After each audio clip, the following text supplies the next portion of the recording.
Bonsoir à tous. Aujourd'hui, nous allons apprendre comment installer PyCharm, qui est un environnement de développement intégré pour programmer en Python.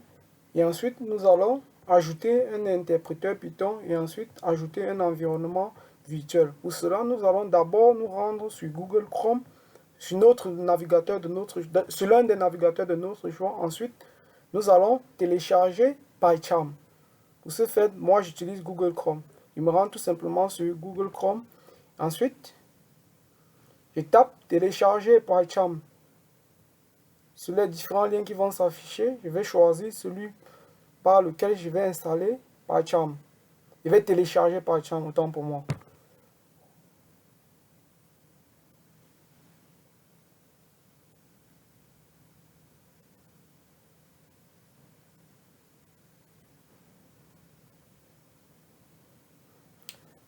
Une fois là, nous allons tout simplement cliquer sur Download.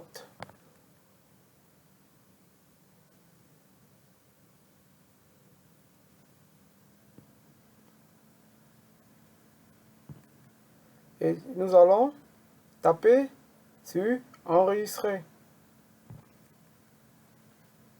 Notre téléchargement va commencer.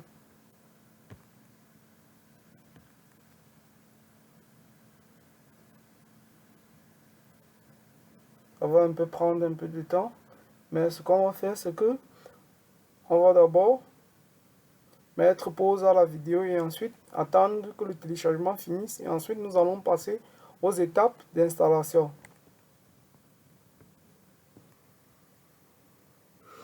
Bon, une fois notre téléchargement terminé, nous allons passer maintenant à l'installation de PyCharm proprement dit.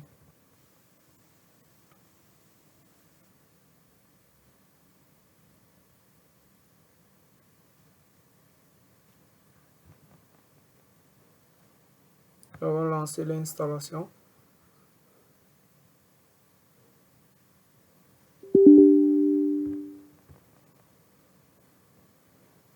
Nous allons cliquer sur Next. Ensuite,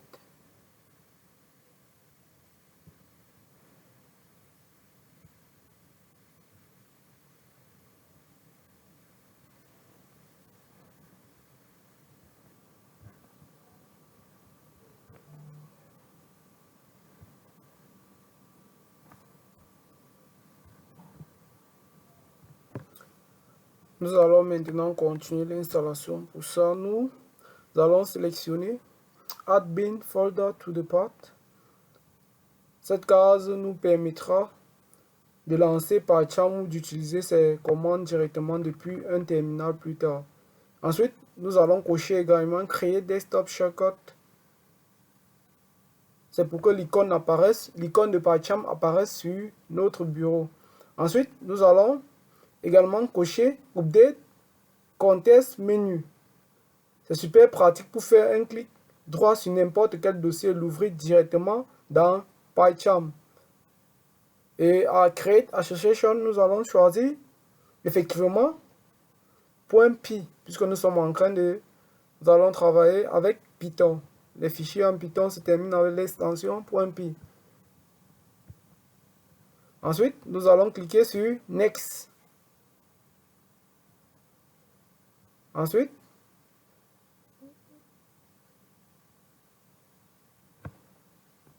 nous allons tout simplement cliquer ici sur Install. L'installation va commencer. Nous allons attendre que l'extraction se passe et ensuite nous allons continuer. Une fois l'installation terminée, nous allons cliquer sur Run, cocher la case Run PyCharm et ensuite cliquer sur Finish.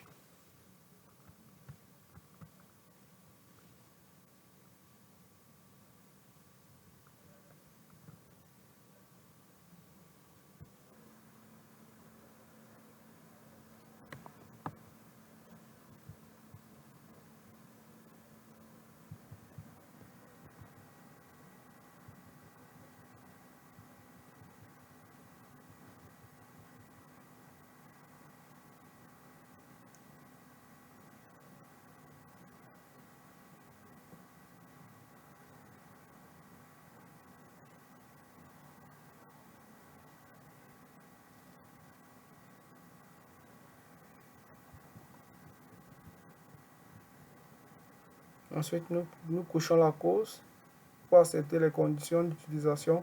Ensuite, nous cliquons sur Continuer.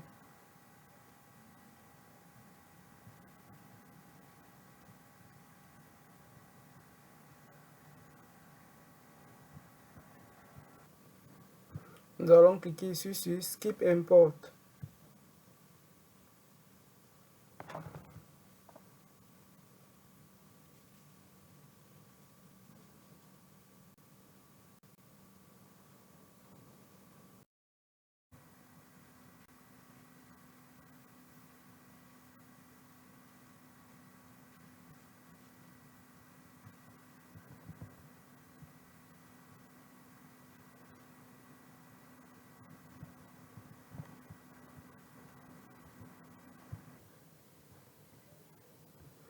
Nous allons passer maintenant à l'étape cruciale qui consiste à créer notre projet.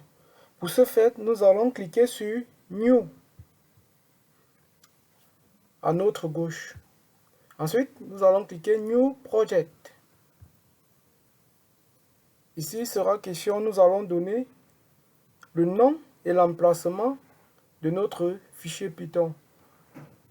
Comme vous pouvez le constater, la location où notre projet doit se trouver sera dans le disque C utilisateur de Magician dans le dossier PyCharm Project. Maintenant, je peux donner un nom ou je peux choisir un autre emplacement que je peux donner à mon fichier. Ensuite, au type d'interpréteur, nous allons prendre Project 20. Et la version, elle est déjà bonne, elle est correcte. Nous allons tout simplement cliquer sur Create. Bon, ici, nous pouvons voir, on a demandé, nous avons sélectionné, par défaut, c'est créer un script de bienvenue. Tout simplement, ce qu'on doit faire maintenant, vu que la configuration est bonne et que nous avons donné le nom Python projet 9 à comme nom de notre projet Python, nous allons maintenant cliquer sur Create. C'est en train de configurer.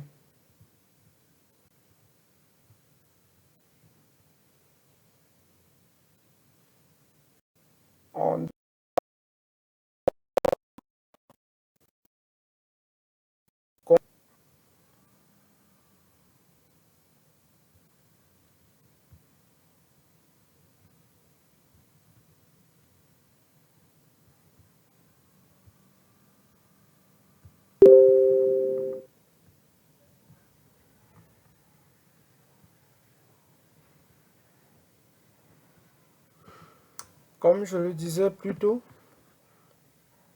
nous avons la location de notre projet. Et ensuite, le projet se situe dans le disque C, la partition C de l'utilisateur, le nom du dossier, le nom de l'utilisateur de Magician, du dossier PyCharm Project. Notre projet doit s'appeler Python projet 9. Je pouvais tout simplement donner un autre nom à mon projet, c'est-à-dire je donne un nom quelconque comme vous pouvez le donner.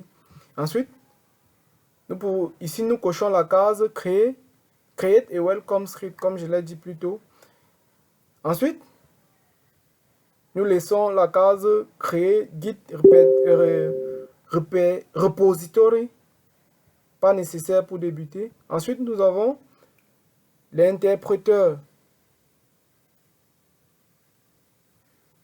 type. Nous prenons Project 20. Ça va nous permettre de créer un environnement virtuel isolé pour notre projet. Ce qui est recommandé. Ensuite, nous avons la version de Python. J'avais installé une version de Python dans ma machine. J'avais téléchargé